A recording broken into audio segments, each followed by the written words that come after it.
할렐루야. 우리 다 함께 성경 암송하심으로 새벽 기도회를 시작하겠습니다.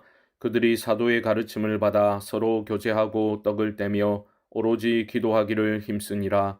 날마다 마음을 같이하여 성전에 모이기를 힘쓰고 집에서 떡을 떼며 기쁨과 순전한 마음으로 음식을 먹고 하나님을 찬미하며 또 온 백성에게 칭송을 받으니 주께서 구원받는 사람을 날마다 더하게 하시니라. 아멘. 하나님 말씀은 히브리서 9장 11절로 22절의 말씀입니다. 저는 13절과 14절을 봉독하겠습니다. 염소와 황소의 피와 및 암송아지의 죄를 부정한 자에게 뿌려 그 육체를 정결하게 하여 거룩하게 하거든 하물며 영원하신 성령으로 말미암아 흠없는 자기를 하나님께 드린 그리스도의 피가 어찌 너희 양심을 죽은 행실에서 깨끗하게 하고 살아계신 하나님을 섬기게 하지 못하겠느냐. 아멘. 히브리서는 기독교 신앙으로 인한 박해가 심해지면서 옛 유대교로 돌아가고자 하는 유대 기독교인들에게 보낸 편지로 알려져 있습니다. 히브리서 기자의 관점에서 보면 분명히 이런 배교의 유혹과 위기에 놓인 성도들이라고 할 수 있는 겁니다. 그런데 그 배교의 이유를 생각해 보십시오. 단순히 고난을 피하기 위함은 아니었던 것으로 보입니다. 그게 중대한 이유일 수는 있겠지만 이유의 전부는 아닐 것입니다. 무슨 말입니까? 이전의 유대교의 어떤 특정 신앙 행위들이 더 좋았다, 더 나았다라는 생각이 예수 믿은 후에도 그들 안에 남아 있었던 것으로 보입니다. 특별히 율법 제사의 경우는 제사 드리는 이들에게 죄를 씻어준다는 그러한 가시적 효과가 탁월했겠습니다. 나 대신 이 짐승이 죽임을 당하고 내가 흘려야 할 피를 이 짐승이 나 대신 흘리는구나. 그 죄에 대한 경각심. 어찌되었건 내 눈 앞에서 짐승이 피를 흘리고 죽임을 당하고 불태워지는 것을 보면서 죄가 씻긴 그러한 느낌, 죄 사함을 받았구나라는 느낌이 강해졌을 것은 분명해 보입니다. 그래서 히브리서 기자는 그러한 율법의 속죄와 예수 그리스도께서 이루신 속죄를 대비시키면서 후자의 탁월성을 거듭 강조하고 있는 겁니다. 계속해서 제사 용어가 많이 나오니까 여러분 좀 힘드실 수도 있겠다 싶은데 한번 단순하게 생각하시면 좋겠습니다. 지금 히브리서 기자는 땅과 하늘, 첫 언약과 새 언약을 대비시키고 있는데요. 처음 것은 모두 새롭게 올 것의 모형이요 그림자였다는 겁니다. 모형과 그림자라는 단어가 반복되고 있음을 여러분 발견할 수 있을 텐데요. 어제 본문인 9장 9절에서는 이렇게 말했습니다. 이 장막은 현재까지의 비유라고 말합니다.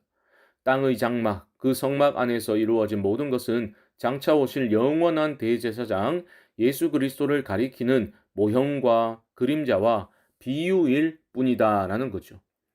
어제 본문에서 첫 언약을 설명한 후에 히브리서 기자는 오늘 본문을 접속사 그러나로 시작하고 있습니다. 우리말 번역에는 생략되었지만 원문에는 그러나라는 접속사가 있는데요.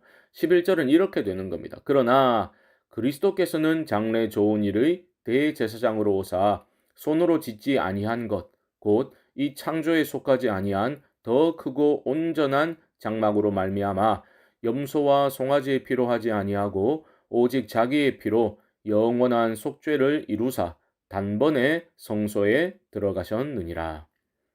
레위족 속 대제사장들은 땅의 장막에 짐승의 피를 반복적으로 뿌림으로써 속죄를 이루었습니다.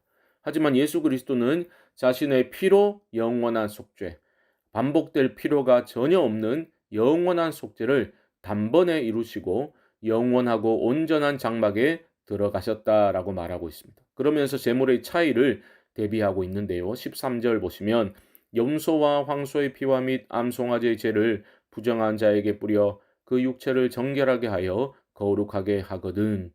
무슨 말입니까? 짐승을 잡아들이는 속죄제도 효과가 있다는 겁니다. 육체를 정결하게 하여 거룩하게 한다라는 거죠. 14절은 하물며라고 시작합니다. 하물며 영원하신 성령으로 말미암아 흠없는 자기를 하나님께 드린 그리스도의 피가 어찌 너희 양심을 죽은 행실에서 깨끗하게 하고 살아계신 하나님을 섬기게 하지 못하겠느냐. 짐승의 피도 그런 제의적 정결을 가능케 했는데 하물며 흠없는 그리스도의 피야 무슨 더 할 말이 있겠느냐 이 말입니다. 중요한 차이점이 뭡니까? 일부 성도들은 아무런 가시적 효과가 없어 보이는 그러한 기독교의 회개, 그 회개는 죄로 인해 상한 양심의 문제를 해결할 수 없다고 생각을 했던 거죠. 짐승을 죽여 속죄제를 드렸을 때는 마음이 편했는데 라고 그때를 그리워했다라고 말할 수도 있겠죠. 그런데 지금 히브리서 기자는 말하고 있는 겁니다. 진정으로 우리의 양심을 죽은 행실에서 깨끗하게 할 뿐만 아니라 살아계신 하나님을 섬기도록 하는 것은 그런 짐승의 피가 아니라 영원한 그리스도의 피, 십자가의 속죄 사역으로 인한 것임을 강조하고 있는 겁니다. 이어지는 15절은 그리스도의 피로 인한 속죄가 어떤 결과를 가져왔는지를 말하고 있습니다. 15절 보시면 이로 말미암아 그는 새 언약의 중보자시니 이는 첫 언약 때에 범한 죄에서 속량하려고 주구사 부르심을 입은 자로 하여금 영원한 기업의 약속을 얻게 하려 하심이라. 율법을 따라 짐승의 피를 흘림으로써 얻는 것과는 차원이 다른 결과를 그리스도의 십자가는 우리에게 가져다 주었습니다. 죄에서 속량하셨지요. 값을 치르셨다라는 뜻입니다. 우리의 과거, 현재, 미래의 모든 죄를 사하시기 위해서 구주께서 십자가에서 죽으셨습니다. 친히 나무에 달려 우리를 위하여 저주가 되어 주셨습니다. 그래서 우리처럼 부르심을 입은 자들은 영원한 기업의 약속을 얻게 되는 겁니다. 즉 구원 얻는 하나님의 자녀와 백성이 되는 겁니다.